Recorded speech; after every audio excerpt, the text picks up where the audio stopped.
80% का एक है ही नहीं सर। ये आप लोग हलवा खा रहे हो और बाकी देश को हलवा मिल ही नहीं। आपके प्रधानमंत्री की कॉन्फिडेंस को हमने उड़ा दिया। मतलब आपके प्रधानमंत्री भाषण में आ ही नहीं पा रहे। और मैं आपको एडवांस में बता देता हूं, मेरे भाषण में कभी नहीं आएंगे। मीडिया वालों को सर आपने पिंजरे में बंद कर दिया सर, उनको बाहर निकाल दीजिए प्लीज। हमारे अग्निवीर के जवानों को लेकर जो देशवासियों को गुमराह करने की कोशिश की जा रही है, उस संबंध में मैं कहना चाहता हूं जब भी आपका आदेश होगा इस सदन के, जिससे आप लोग डरते हो कांपते हो, वो है जाति जनगणना। फाइनेंस मिनिस्टर मुस्कुरा रही हैं। कमाल की बात है, ये हंसने की चीज नहीं है मैडम, ये हंसने की बात नहीं है। ये जाति, मैंने कोई अपमान नहीं किया, मैं कर नहीं सकता कभी, जिंदगी भर मरने तक मैं अपमान नहीं कर सकता। क्या बात कर रहे हो आप? आपने उसी मिडिल क्लास के एक छुरा पीठ में मारा, दूसरा छुरा छाती में। ये देखिए प्लीज, एक फोटो दिखा रहा हूं। एक मिनट, आपने टीवी ऑफ कर दिया सर। नो टीवी कोई। देखिए, बेरोजगारी है मगर पेपर लीक भी होता है। तो आपने एक साइड पेपर लीक चक्रव्यूह, दूसरी साइड बेरोजगारी चक्रव्यूह। आप लोग आतंकवाद की बात करते हो। पूरे देश में अगर कोई भी व्यक्ति छोटा बिजनेस चलाता है तो रात को उसको फोन कॉल आता है इनकम टैक्स डिपार्टमेंट से, जीएसटी से, और टैक्स टेररिज्म का वो शिकार बनता है। आपने पहले टांग तोड़ दी और उसके ऊपर आप बैंडेड लगाने की कोशिश कर रहे हैं। Gandhi ji,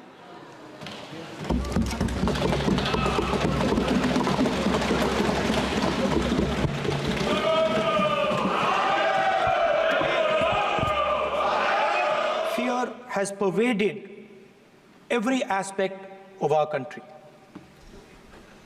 My friends are smiling, but they are also scared.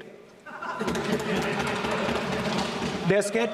Sir मैं आ रहा हूं सर, बजट है सर, बजट पे ही बोल रहा हूं sir. Sir, you see the problem is, sir, in the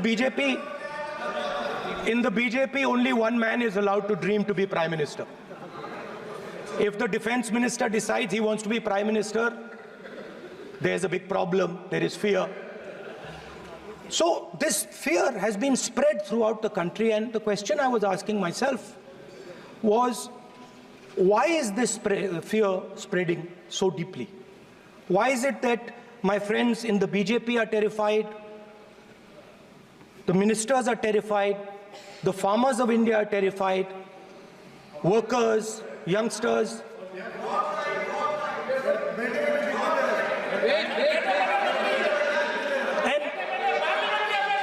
And इसके बारे में मैंने सोचा, काफी सोचा, और एक जवाब मैं प्रपोज करता हूं आज। स्पीकर सर, हजारों साल पहले हरियाणा में कुरुक्षेत्र में एक युवा को, अभिमन्यु को, 6 लोगों ने चक्रव्यूह में मारा था। 6 चक्रव्यूह में फंसाकर मारा था। सर, चक्रव्यूह के अंदर डर होता है, हिंसा होती है, और अभिमन्यु को चक्रव्यूह में फंसाकर, ट्रैप कर 6 लोगों ने मारा। मैंने चक्रव्यूह के बारे में थोड़ी रिसर्च की और पता लगा कि चक्रव्यूह का एक दूसरा नाम होता है पद्मव्यूह, मतलब लोटस फॉर्मेशन। तो जो चक्रव्यूह होता है स्पीकर सर, वो लोटस के शेप में होता है, कमल के फूल के शेप में होता है। 21वीं सदी में सर, मगर उसके बिल्कुल सेंटर में 6 लोग कंट्रोल करते हैं। तो जैसे उस टाइम 6 लोग कंट्रोल करते थे, वैसे आज भी 6 लोग कंट्रोल कर रहे हैं। एक नया चक्रव्यूह तैयार हुआ है स्पीकर सर, वो भी लोटस की शेप में है सर, और उसका चिन्ह प्रधानमंत्री जी अपनी छाती पर लगा के चलते हैं। सर, जो अभिमन्यु के साथ किया गया था, जो अभिमन्यु को चक्रव्यूह में फंसाया गया था, वही हिंदुस्तान के साथ किया गया है। हिंदुस्तान के युवाओं के साथ, हिंदुस्तान के किसानों के साथ, हमारी माताओं बहनों के साथ, स्मॉल बिजनेसेस के साथ, मीडियम साइज बिजनेस के साथ। सर, अभिमन्यु को 6 लोगों ने मारा था। उनके नाम द्रोणाचार्य, कर्ण, कृपाचार्य, कृतवर्मा, अश्वत्थामा और शकुनी। सर, आज भी चक्रव्यूह के बीच में 6 लोग हैं। सर, चक्रव्यूह के बिल्कुल सेंटर में, चक्रव्यूह में हजारों लोग होते हैं सर, मगर उसके बिल्कुल सेंटर में 6 लोग कंट्रोल करते हैं। तो जैसे उस टाइम 6 लोग कंट्रोल करते थे, वैसे आज भी 6 लोग कंट्रोल कर रहे हैं। चक्रव्यूह को नरेंद्र मोदी जी, अमित शाह जी, मोहन भगवत जी, अजीत दोवल जी, अंबानी और अदानी जी कंट्रोल कर रहे हैं। प्लीज एक मिनट प्लीज। नहीं सर, बोलने दीजिए। हाँ, आप बैठिए। माननीय सदस्य, आप संवैधानिक पद पर हैं। आपके कई माननीय सदस्यों ने यहाँ पर मुझे लिख कर दिया है कि जो माननीय सदस्य का सदस्य नहीं है उसका नाम नहीं लें। आपने लिख के दिया है। नो, आपने क्या आप उसकी पालना करना चाहते हो? स्पीकर सर, गलत। मैं माननीय स्पीकर सर, एक minute, hold on. Speaker sir, अगर आप चाहते हैं तो मैं एक मिनट मैं प्रतिपक्ष के नेता से ये तो अपेक्षा करूंगा सही कि वो सदन की नियम मर्यादा को बने, ये अपेक्षा करता हूं। आप चाहे नहीं करें, पर मैं अपेक्षा करता हूं। नहीं सर, मैं अगर आप चाहते हैं सर, मैं एनएसए का और अदानी और अंबानी का नाम इस लिस्ट से निकाल देता हूं। फिर माननीय सदस्य, आप अगर आप चाहते हैं सर। प्लीज, मैं नहीं चाहता। सदन के नियम प्रक्रियाओं से सदन चलता है। सर, अगर आप कहते हैं मैं निकाल देता हूं। नो सदस्य, मैं 3 ही नाम यूज करूंगा। नहीं माननीय सदस्य, नहीं कहा। और आप वीडियो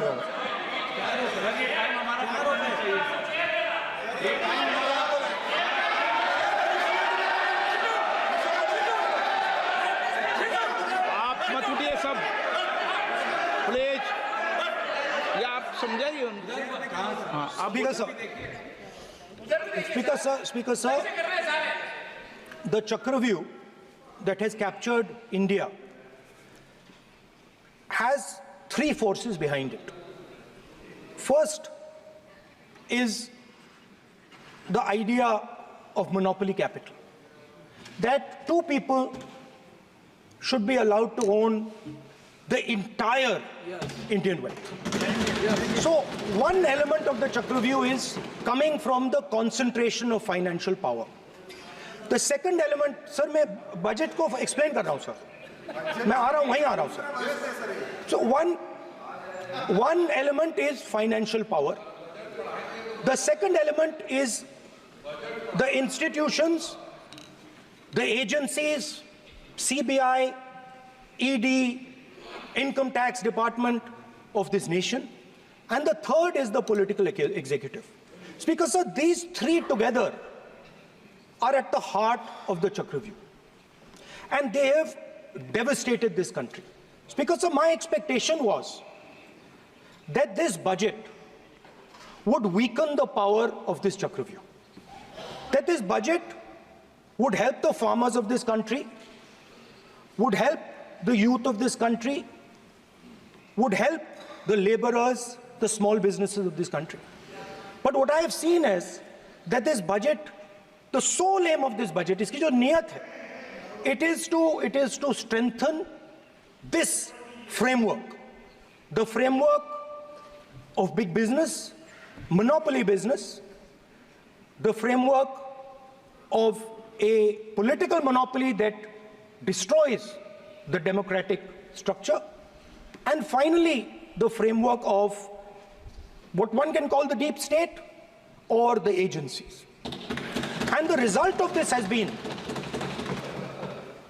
the first पहला काम इस चक्रव्यूह ने क्या किया, जो हिंदुस्तान को रोजगार देते हैं, स्मॉल एंड मीडियम बिजनेसेस हैं, जो करोड़ों युवाओं को रोजगार देते थे, उन पर इस चक्रव्यूह ने आक्रमण किया। कैसे किया? नोटबंदी, जीएसटी और टैक्स टेररिज्म। आप लोग आतंकवाद की बात करते हो, पूरे देश में अगर कोई भी व्यक्ति छोटा बिजनेस चलाता है तो रात को उसको फोन कॉल आता है इनकम टैक्स डिपार्टमेंट से, जीएसटी से और टैक्स टेररिज्म का वो शिकार बन गया। इस टैक्स टेररिज्म को रोकने के लिए बजट में आपने कुछ नहीं किया है। तो टैक्स टेररिज्म के कारण और ये जो आपकी नीतियां हैं, जो आपने कोविड के समय बड़े बिजनेसेस की मदद की और जो स्मॉल एंड मीडियम बिजनेसेस थे उनको खत्म किया, उसके कारण आज हिंदुस्तान के युवाओं को रोजगार नहीं मिल सकता है। बिल्कुल एक युवा को रोजगार नहीं मिल सकता है। अब फाइनेंस मिनिस्टर बैठी हैं, अब युवाओं के लिए आपने क्या किया? बजट में आपने इंटर्नशिप प्रोग्राम की बात करी और यह शायद एक मजाक है, क्योंकि आपने कहा कि ये इंटर्नशिप प्रोग्राम सिर्फ हिंदुस्तान की 500 सबसे बड़ी कंपनियों में होगा और 99% जो हमारे युवा हैं उनको इस इंटर्नशिप प्रोग्राम से कुछ लेना देना नहीं, कोई फायदा नहीं होने वाला है। तो आपने पहले टांग तोड़ दी और उसके ऊपर आप बैंडेड लगाने की कोशिश कर रहे हैं। मेन मुद्दा आज युवाओं का एग्जाम पेपर लीक है। जहां भी हम जाते हैं आपने बेरोजगारी का चक्रव्यूह बना दिया इनके लिए, और जहां भी हम जाते हैं वो कहते हैं देखिए बेरोजगारी है मगर पेपर लीक भी होता है। तो आपने एक साइड पेपर लीक चक्रव्यूह, दूसरी साइड बेरोजगारी चक्रव्यूह। पेपर लीक मैं आपको बताता हूं 10 साल में 70 बार हुआ है। अगर आप जानना चाहते हैं, 10 साल में 70 बार हुआ है। तो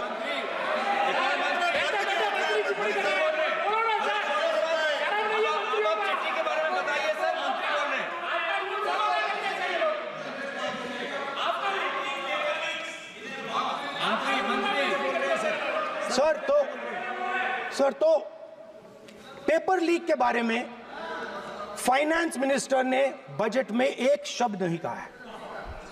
युवाओं के लिए पेपर लीक सबसे जरूरी मुद्दा है, उन्होंने एक शब्द नहीं कहा है पेपर लीक के बारे में।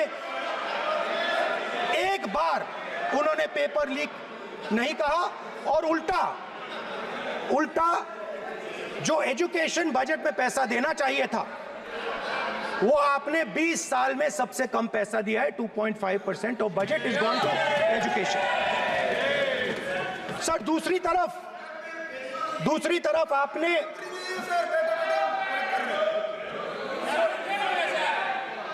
आपकी नहीं मानते सर, ये रनिंग कमेंट्री कर रहे हैं सर। दूसरी तरफ पहली बार सेना के जवानों को आपने अग्निवीर के चक्रव्यूह में फंसाया। सही बात। इस बजट में अग्निवीरों के पेंशन के लिए 1 रुपया नहीं है। आप अपने आप को देशभक्त कहते हो, मगर जब अग्निवीरों की मदद करने की बात आती है, जवानों को पैसा देने की बात आती है, तो बजट में आपको 1 रुपया नहीं दिखाई देता। उनकी पेंशन के लिए 1 रुपया आपने नहीं दिया। तो उनको आपने अग्निवीर के चक्रव्यूह में फंसाया। उसके बाद सर जो अन्नदाता हैं वो चक्रव्यूह से निकलने के लिए, आपके चक्रव्यूह से निकलने के लिए जो आपने बनाया 3 काले कानून, जमीन अधिग्रहण बिल को आपने कमजोर किया, उनको आप सही दाम नहीं देते हो। इस चक्रव्यूह से निकलने के लिए उन्होंने आपसे सिर्फ एक चीज मांगी है, 2 चीजें नहीं मांगी है, सिर्फ एक चीज मांगी है। उन्होंने कहा है कि हमें लीगल गारंटीड एमएसपी दे दो। आपने उनको बॉर्डर पे बंद कर दिया, रोक दिया, आज तक रोड बंद है। आप उनसे बात करने को तैयार नहीं है। वो यहां आए, मुझसे मिलने आए, आप उनको अंदर नहीं आने दे रहे। माननीय सदस्य, आप सदन में असत्य नहीं कहे। आप वो सर, आप देखिए, 1 मिनट। हाँ चलिए, चलो सर मैं आपको बताता हूं सर, 1 सेकंड सर, मैं आपको फैक्ट बताता हूं सर, जो मुझे 1 सेकंड। हाँ बता। मैं आपको फैक्ट बताता हूं, फिर आप मुझे करेक्ट कर दीजिए। स्पीकर सर, फार्मर्स का डेलीगेशन, नहीं सर मैं आपको फैक्ट बताता हूँ। पर आपके माननीय सदस्यों को कह दें वो सदन पर आरोप नहीं लगाए। रिपोर्ट से बोलता हूँ मैं, बिना रिपोर्ट के नहीं बोलता हूँ। हाँ, बोलिए बोलिए, उनको बोलने दीजिए, उनको बोलने दीजिए, उनको बोलने दीजिए, आप बोलने दीजिए उनको, बोले वो बोले, बताएं, वो बताएं, मैं बताऊंगा। Speaker sir 1 second, speaker sir मैं आपको बताता हूँ जो मुझे मालूम है। स्पीकर सर मैं आपको बताता हूँ। बैठिए। स्पीकर सर हुआ क्या, वहां पे सर मुझसे मिलने एक फार्मर का डेलीगेशन आया। मुझे बताया गया कि फार्मर के डेलीगेशन को अंदर नहीं आने देंगे। मैं उनसे मिलने जब गया तब उनको अंदर आने के दिया गया था। सर ये फैक्ट है सर। अब पता नहीं कोई मिसकम्युनिकेशन हुआ वो अलग बात है, बट फैक्ट ये है कि जब मैं मीडिया के साथ वहां गया तब दरवाजे पार्लियामेंट के, संसद के उनके लिए खुले, उससे पहले वो बंद थे। ठीक है। और ये आप उनसे भी पूछ लीजिए sir. Please please no, please please एक मिनट प्लीज। आपने विषय उठाया इसलिए मैं बोल रहा हूं। ऐसे तो सदन की व्यवस्थाओं पर सवाल नहीं उठाना चाहिए। किसको आने दें, 1 मिनट प्लीज बैठिए। किसको आने दें, किसको अलाउ नहीं करने दें, ये स्पीकर का जुडिक्शन होता है। नंबर 1, जब ये सूचना आई आप मिले, उनसे अंदर मिले, लेकिन उसमें एक सदन की मर्यादा का उल्लंघन हुआ कि कभी भी सदन में माननीय सदस्य के अलावा दूसरा कोई व्यक्ति बाइट नहीं दे सकता। और हाँ, और आपकी मौजूदगी में बाइट दी, ये क्लियर करना चाहता हूँ। सर ये टेक्निकलिटी है सर, ये मुझे मालूम नहीं था। कोई बात नहीं। But sir please no. माननीय यहाँ पे हीरोइंस आके बाइट दे रही है सर। सर आप मत बोलिए, आपके नेता बोल रहे हैं। तो स्पीकर सर जब महिला आरक्षण आया था तो ये आपको बेटे बेटे कमेंट्री सर, हम करने का चाहते अधिकार थे। नहीं है। माननीय प्रतिपक्ष नेता आपके बेटे बेटे सदस्य कमेंट्री कर रहे हैं, फिर वो कहते हैं कि लोग क्यों कमेंट्री कर स्पीकर रहे हैं। सर हम चाहते थे, हमारा एक्सपेक्टेशन था कि जो अन्नदाता है जो सरकार से सिर्फ एक चीज मांग रहा है, लीगल गारंटीड एमएसपी। हमें लगता था कि ये कोई बड़ा काम नहीं है सर, ये इतना बड़ा काम नहीं है। हमें लगता था कि अगर सरकार बजट में इसका प्रोविजन कर देती, अगर बजट में इसका प्रोविजन कर देती तो जो हमारे किसान हैं जो चक्रव्यूह में, आपके चक्रव्यूह में फंसे हैं, वो निकल पाते। ये हमारी थिंकिंग थी, मगर आपने नहीं किया। तो मैं यहां इंडिया गठबंधन के तरफ से गारंटी देता हूं कि हम ये काम करके दिखा देंगे। जो आपने अपने बजट में नहीं किया वो मैं हिंदुस्तान के सब किसानों से कहना चाहता हूं, गारंटीड लीगल एमएसपी हम इस सदन में पास करके आपको देंगे। स्पीकर सर जो मिडिल क्लास है सर, वो प्रधानमंत्री को, अच्छी बात बोल रहा हूं,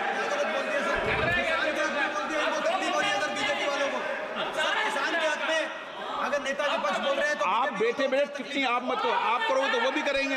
आप मत करो। मैं सर मिडिल क्लास जो है वो शायद इस बजट से पहले प्रधानमंत्री को सपोर्ट करता था।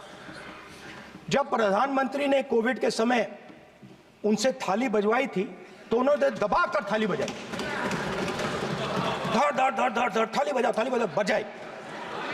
हमें अजीब लगा, मगर प्रधानमंत्री ने मिडिल क्लास को ऑर्डर दिया तो मिडिल क्लास ने थाली बजाई।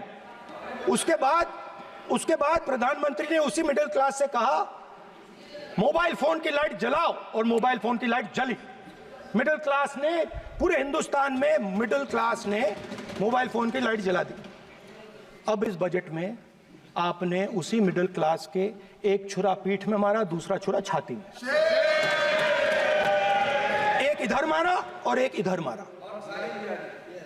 इंडेक्सेशन जो आपने कैंसिल की वो पीठ में छुरा था, और जो कैपिटल गेन्स टैक्स आपने बढ़ाया वो छाती में छुरा। आपने long term capital gains tax को 10% से 12.5% किया, यहां छाती मारी, यहां छुरी मारी, और शॉर्ट टर्म को 15 से 20% छुरी मारी।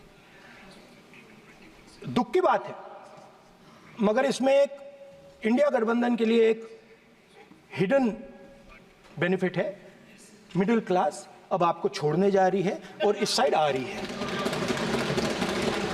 तो मेरा कहना है जहां भी आपको मौका मिलता है आप चक्रव्यूह बना देते हो। एक चांस मिलता है आप चक्रव्यूह बना देते हो। हम चक्रव्यूह तोड़ने का काम करते हैं। हमारे बजट में किसान का कर्जा माफ हुआ, चक्रव्यूह तोड़ा। मनरेगा हुआ, चक्रव्यूह तोड़ा। तो हम चक्रव्यूह तोड़ने का काम करते हैं, आप चक्रव्यूह बनाने का काम करते हो। आप चाहते हो कि हिंदुस्तान छोटे छोटे छोटे छोटे छोटे खांचों में रहे और हिंदुस्तान के गरीब लोग सपना ना देख पाए। सिर्फ अदानी और अंबानी। अरे क्या सर? सर मैं सर कैसे बोलूं सर? माननीय सदस्य एक मिनट सर माननीय सदस्यगण, आपके उपनेता मुझे लिखित में पत्र देके गए हैं कि कोई भी माननीय सदस्य जो इस सदन का सदस्य नहीं उसके बारे में टिप्पणी ना करें। लिखित में देखे गए, इसलिए आपको स्पीकर सर आप बैठ जाइए। स्पीकर सर, तो अगर सर मैं आपसे सवाल पूछना चाहता हूं। मेरे से सवाल मत नहीं पूछ सकते आप। Sorry sir. सर तो सर मैं फिर मैं सर 3 और 4 कह देता हूं उनको। 3 और 4 ठीक है सर?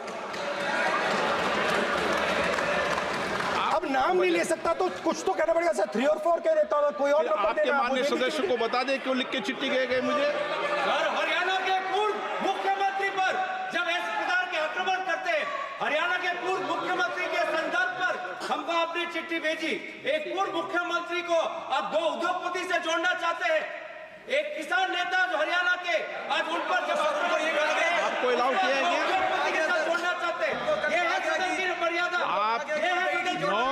हरियाणा के आप ये चिट्ठी मुझे लिख के गए हैं, उसकी मर्यादा का ये आपको बोलने नहीं दे रहे, ये आपको बोलने दे रहे। आपसे मेरी ये अपेक्षा है आपसे। आप सदन, एक मिनट प्लीज। आप सदन के नेता, सदन के आप प्रतिपक्ष के नेता हैं। ये सदन की अपेक्षा रहती है कि हम सदन का डेकोरम, डिसिप्लिन और उसको बढ़ा के रखें। स्पीकर सर, इसलिए आप जो विषय रखें वो नियम प्रक्रिया में रखें। स्पीकर सर मगर मैं ये कैसे कहूं, इन लोगों के इनका इंडिकेशन कैसे दूं मैं सर? आप मुझे बता दीजिए सर, कोई दूसरा तरीका हो सर, नाम नहीं लेने हो तो कोई और तरीका दे दीजिए सर। अच्छा एक मिनट आप ज्ञान मत बांटो उनको, वो ज्ञानी है। सर A1 A2 चलेगा सर? A1 A2 मान्य सर, ये जो लोग, ये दो लोग हैं सर, ये हिंदुस्तान के इंफ्रास्ट्रक्चर को, बिजनेस को कंट्रोल करते हैं सर। इनके पास एयरपोर्ट है, टेलीकॉम का सिस्टम है, अब पोर्ट्स हैं, अब रेलवेज में जा रहे हैं।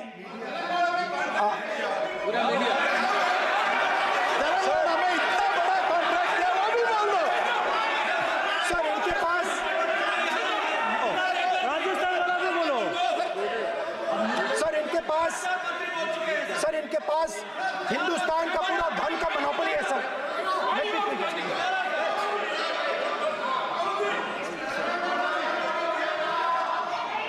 सर इनके पास हिंदुस्तान के धन की मोनोपोली है। तो सर मैं समझ नहीं पा रहा हूं इनके बारे में मैं इंडिकेट कैसे करूं? इनके बारे में बोलना तो पड़ेगा सर। अगर आप हमें कहो कि इन दोनों के बारे में आप बोल ही नहीं सकते तो वो तो हमारे लिए एक्सेप्टेबल ही नहीं है सर। हमें तो बोलना है। अब आप चाहते हो कि नाम ना ले तो कोई और सिस्टम दे दीजिए हमें। आपको संसदीय कार्य मंत्री जी please No, I'm not giving. I'm not yielding. I'm not yielding. I'm not yielding. I'm not yielding. Sit down. I'm not yielding. I'm not yielding. Sit down. I'm not yielding. प्रधानमंत्री को I'm not yielding. Rajya Sabha में बोला दिया, लोकसभा में बोला दिया। I'm not yielding. Sit down. आप I'm not आपसे yielding. बातें करते हैं, पार्लियामेंट्री प्रोसीडिंग्स का रूल नहीं मानते हैं आप, स्पीकर को चैलेंज करते हैं आपको नियम मालूम नहीं है। इस सदन का सदस्य होने के नाते नियम जानना जरूरी है। नेता प्रतिपक्ष को सदन का नियम के बारे में पता नहीं है।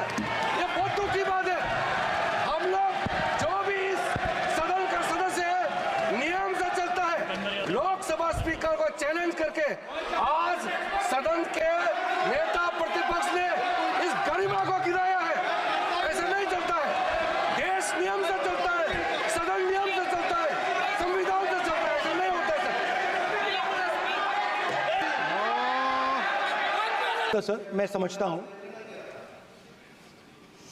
मंत्री जी को अदानी जी और A1 एंड A2 की रक्षा करनी है, मैं समझता हूं, नो प्रॉब्लम। वो सर ऊपर से ऑर्डर आया है सर ऊपर से ऑर्डर आया है सर, मैं समझता हूं, मैं इस पर कोई टिप्पणी नहीं करूंगा।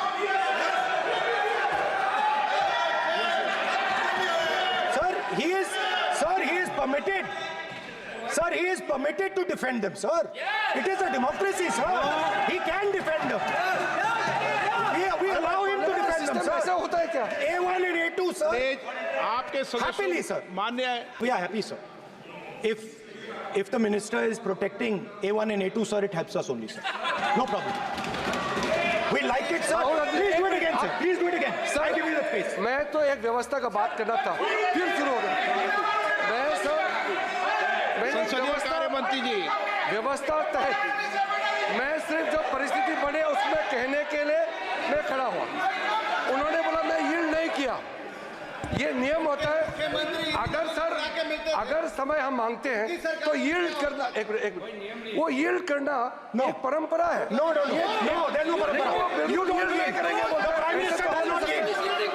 मैंने व्यवस्था तहत सर उन्होंने तो व्यवस्था का प्रश्न उठाया। सर एक राहुल जी, एक मिनट स्पीकर सर मैं स्पीकर का परमिशन से खड़ा हुआ था। बिल्कुल सही बोला आपने कहा मैं मैंने नहीं कर yield रहा नहीं किया। मैंने जबरदस्ती नहीं बोला। आप बोल रहे हो, मैं स्पीकर साहब से परमिशन लिया। आप बोल रहे हो, स्पीकर सर। साहब ने आप मेरा नाम लिया, जबरदस्ती बोल रहे हो। आपने यील्ड नहीं किया, तभी मुझे लगा कि मुझे कहना चाहिए कि आप प्रधानमंत्री जी को पूरा भाषण तक आपने डिस्टर्ब किया, बोलने नहीं दिया। आज हम आपको यील्ड मांग रहे हैं, 10 सेकंड टाइम आप बोल रहे हैं कि हम यील्ड नहीं करेंगे। ये कौन सा परंपरा है? मैं जबरदस्ती नहीं बोल रहा हूँ, मैं तो नियम के तहत बोल रहा हूँ और स्पीकर का परमिशन से खड़ा हुआ हूँ। ये एक परंपरा होता है, एक दूसरे का इज्जत देना होता है, इतना तो कर्टसी होना होता है। Rahul ji, Sir, I will respond to that, sir. Sir, if when we raise our hand and ask for the Prime Minister and the ministers to yield, they yield, we will yield every time. Yes. The moment you yield, I guarantee you we will yield. In fact, I am ready, Speaker, sir. I am ready.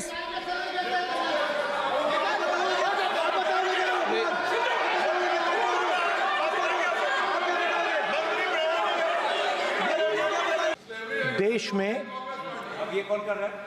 तकरीबन 73% दलित, आदिवासी और पिछड़े वर्ग के लोग हैं, और ये हिंदुस्तान की मेन शक्ति है, स्ट्रेंथ है।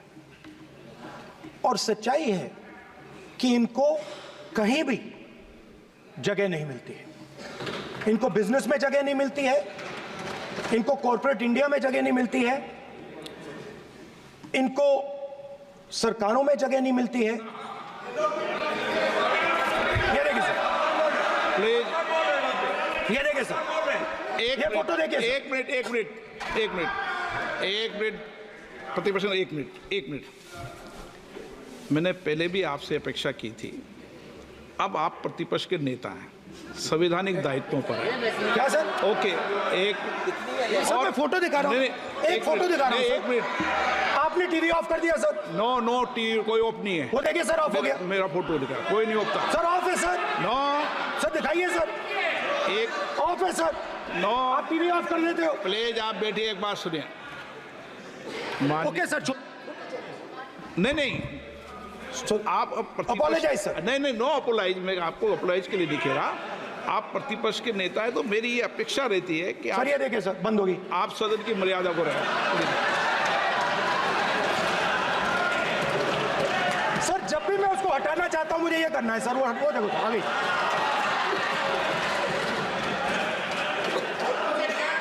क्या डर रहे हैं सर फोटो से? शिव जी के फोटो से डरते हैं सर, इस फोटो से डरते हैं। अभी पोस्टर नहीं आने दूंगा, गलत तरीका है ये। नहीं आने देंगे, पोस्टर नहीं लगाने देंगे सदन में। सर, फोटो गलत तरीका है।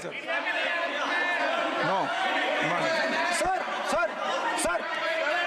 सर फोटो दिखाना गलत नहीं है सर, आपकी परमिशन लेके पूछो। परमिशन नहीं है आपको। सर मैं ये फोटो Permission- दिखाना चाह रहा नियम हूं। के तहत नहीं सर, मैं समझाना चाह रहा हूं। नियम के तहत परमिशन नहीं है माननीय सदस्य। अच्छा सर, मैं ये फोटो समझाना चाह रहा हूं सर। इसमें ये जो बजट का जो हलवा है सर, ये बट रहा है, और इस फोटो में सर मुझे एक ओबीसी अफसर नहीं दिख रहा, एक आदिवासी अफसर नहीं दिख रहा, एक दलित अफसर नहीं दिख रहा है मुझे। ये हो क्या रहा है सर? सर देश का हलवा बट रहा है सर, और इसमें 73% का एक है ही नहीं सर। ये आप लोग हलवा खा रहे हो और बाकी देश को हलवा मिल ही नहीं रहा है। ठीक है सर, 20 अफसरों ने बजट को तैयार किया, हमने पता लगाया है। 20 अफसर, शांत हो जाइए प्लीज सर। 20 अफसरों ने, उनके नाम मेरे पास है, अगर आप नाम चाहते मैं दे दूंगा। 20 अफसरों ने हिंदुस्तान का बजट तैयार किया है। मतलब हिंदुस्तान का जो हलवा है 20 लोगों ने बांटने का काम किया है। अब स्पीकर सर, उन 20 लोगों में से 90% लोगों में से 90% लोगों में से सिर्फ 2 हैं, एक माइनॉरिटी और एक ओबीसी। और इस फोटो में एक भी नहीं है। मतलब फोटो में आपने पीछे कर दिया, फोटो में तो आने नहीं दिया आपने, कोई नहीं आ सकता। और मैं चाहता था कि बजट में जाति जनगणना की बात उठे, जो पूरा देश चाहता है। 90% हिंदुस्तान जाति, 95% जाति जनगणना चाहता है। कौन चाहते हैं? दलित चाहते हैं, आदिवासी चाहते हैं, पिछड़ा वर्ग चाहता है, गरीब जनरल कास्ट के लोग चाहते हैं, माइनॉरिटी चाहते हैं, सब चाहते हैं, क्योंकि सब लोगों को यह पता लगाना है कि हमारी भागीदारी कितनी है, हमारी हिस्सेदारी कितनी है। मगर सर मैं देख रहा हूं सर, सरकार हलवा बांटती जाती है, और बांटता कौन है? वही 2-3% लोग, और बंटता किसको है? वही 2-3% लोग। और बाकी हिंदुस्तान, 90% हिंदुस्तान देख। फाइनेंस मिनिस्टर मुस्कुरा रही हैं, कमाल की बात है। ये हंसने की चीज नहीं है मैडम, ये हंसने की बात नहीं है, ये जाति जनगणना है, ये जाति जनगणना है। इससे देश बदल जाएगा।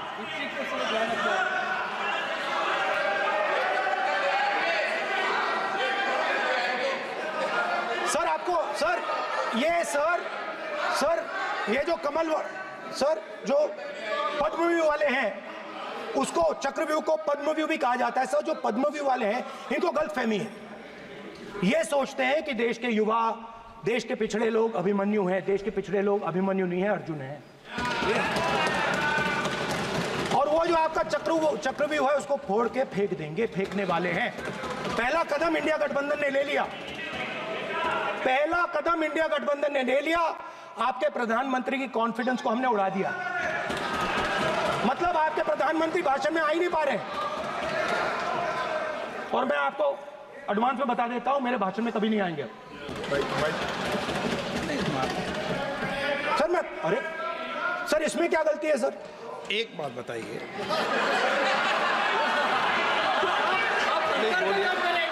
सर तो जो पद्मव्यूह वाले लोग हैं सर, जो कमल फॉर्मेशन वाले लोग हैं, उनको हिंदुस्तान का नेचर नहीं समझ आया। हिंसा, नफरत हिंदुस्तान का नेचर नहीं है। चक्रव्यूह हिंदुस्तान का नेचर नहीं है। हिंदुस्तान का नेचर अलग है। हिंदुस्तान के नेचर के बारे में अब मैं आपको बनाना चाहता हूं। हर धर्म में चक्रव्यूह के खिलाफ फॉर्मेशन होता है, हर धर्म में। माननीय सदस्य, आप जानते हो हिंदू धर्म में चक्रव्यूह का ऑपोजिट क्या होता है, जानते हो आप चेयर को एड्रेस। मैं बताता हूं सर। शिव की बारात होती है सर। शिव की बारात में कोई भी आ सकता है, किसी भी धर्म का कोई भी व्यक्ति आ सकता है, बारात में आ सकता है, नाच सकता है, गा सकता है, अपना सपना देख सकता है।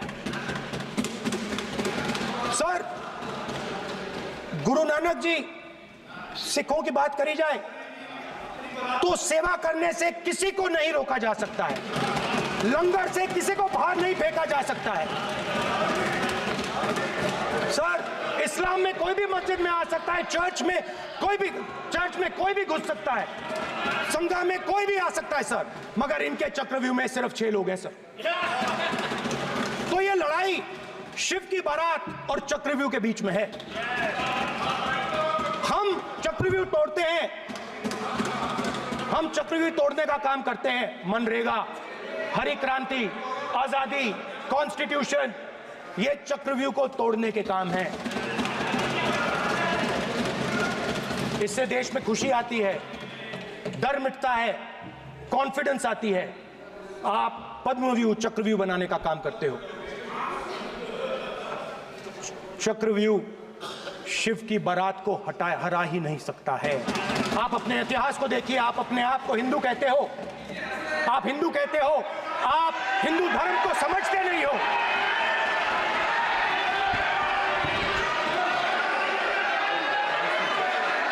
आप चक्रव्यूह बनाने वाले लोग हो। आपका Hindu bogus bogus. Speaker sir, तो अंत में मैं ये कहना चाहता हूं, अब शांत हो जाए, खत्म कर रहा हूं सर, घबराइए मत, डरो मत, डरो मत। कुछ महीने पहले सर, मैं जो आपने चक्रव्यूह, स्पीकर सर, जो चक्रव्यूह बनाए गए हैं,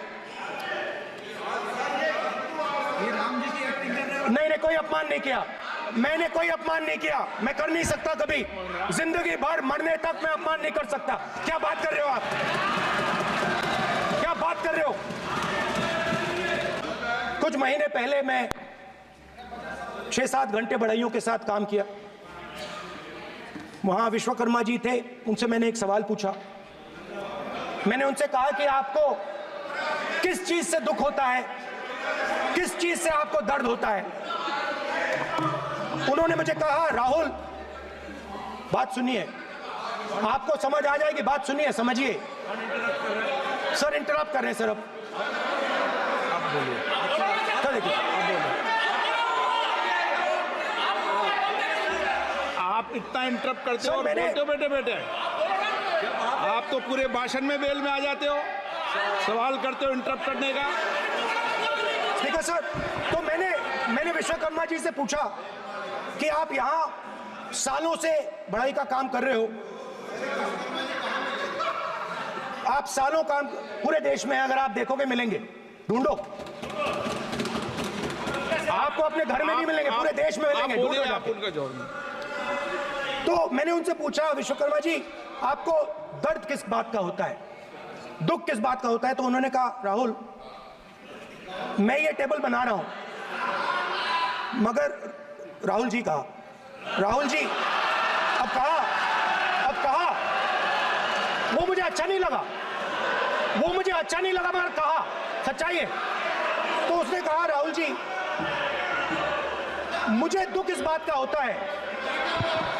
मुझे दुख इस बात का होता है, कि मैं ये टेबल बनाता हूं, मगर जिस शोरूम में ये टेबल रखी जाती है, उस शोरूम में मैं अंदर जा ही नहीं सकता। कुछ ही दिन पहले सुल्तानपुर के रास्ते पे मैं एक भाई के साथ, मोची भाई के साथ बैठा, उससे मैंने ये सवाल पूछा, आपको दुख किस बात का होता है? कहता है, राहुल जी मेरा सम्मान सिर्फ मेरे पिता ने किया था और किसी ने नहीं किया। तो मेरा कहना है सर, ये जो आपने चक्रव्यूह बनाया है, इस चक्रव्यूह से करोड़ों लोगों को नुकसान हो रहा है, दर्द पहुंच रहा है, और हम इस चक्रव्यूह को तोड़ने जा रहे हैं। और तोड़ने का सबसे बड़ा तरीका, जिससे आप लोग डरते हो, कांपते हो, वो है जाति जनगणना। और जैसे मैंने कहा था कि इंडिया गठबंधन गारंटीड लीगल एमएसपी इस सदन में पास करेगी, वैसे ही मैं कह रहा हूं, आपको अच्छा लगे ना लगे, जाति जनगणना इस हाउस में, इस सदन में पास करके हम आपको दिखाएंगे।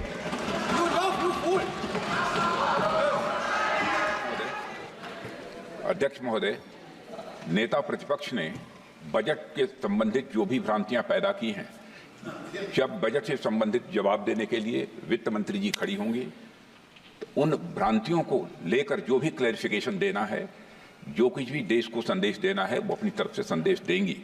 क्योंकि मैं मानता हूं कि कई भ्रांतियां बजट को लेकर पैदा की गई हैं, लेकिन देश की सीमा की सुरक्षा जिन बहादुर जवानों के हाथों में रहती है, सेना के जवानों में, यह इतना संवेदनशील मुद्दा है इस देश की सुरक्षा का। और सेना से जुड़े हमारे अग्निवीर के जवानों को लेकर जो देशवासियों को गुमराह करने की कोशिश की जा रही है, उस संबंध में मैं कहना चाहता हूं अध्यक्ष महोदय, जब भी आपका आदेश होगा इस सदन के समक्ष मैं पूरी तरह से अपना अग्निवीरों को लेकर स्टेटमेंट देने को तैयार हूं। आपने अपनी बात खत्म कर दी ना। सर जवाब देना सर। आपने कहा सर, जवाब देना आपने ये कहा उन्होंने कुछ नहीं बोला, उन्होंने आपके शब्दों को बोला कि स्पीकर सर, एक मिनट, मेरा नाम लिया है सर। हाँ तो मैं बोलने दूंगा आपको। इंडिकेट किया सर। एक मिनट। अग्निवीर पे विषय पर उन्होंने कहा कि मैं सारे विषय पर चर्चा करने को तैयार हूं, ये काम। सर डिफेंस मिनिस्टर ने कहा कि मैंने अग्निवीर की बात उठाई।